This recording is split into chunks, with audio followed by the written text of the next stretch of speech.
আগ্রাসনে একা একা হেঁটে বেড়াতেন যে যুবক, তার জানা যায় লাখো মানুষ, জনসমুদ্র।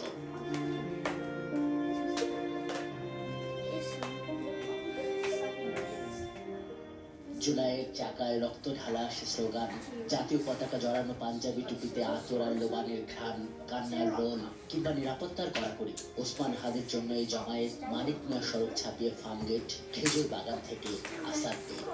সহজ সারল্য, আপোষহীন নেতা, ভারতীয় আগ্রাসনের বলিষ্ঠ কণ্ঠস্বর, কত কারণে কত মানুষের হৃদয়ে পৌঁছেছে যে হাদি, তা বোঝা গেল এই কান্না। প্রত্যেকটা দোয়া করি। আমার ভাষা নাই, আসলে ভারতীয় আধিপত্যবাদের বিরুদ্ধে কথা বলা ওর জীবন নাশের কাল হয়ে গেছে। তিনি বাংলাদেশের কণ্ঠস্বর, তিনি বাংলাদেশের আবহাওয়ার জনসাধারণের কণ্ঠস্বর, স্বাধীনতা সার্বভৌমত্বের কণ্ঠস্বর। আমি 81 সালে এই জায়গায় আসছিলাম আরেকবার, যখন শহীদ প্রেসিডেন্ট জিয়া রহমান মারা যান। আমার বাবার হাত ধরে তখন আমি ছোট।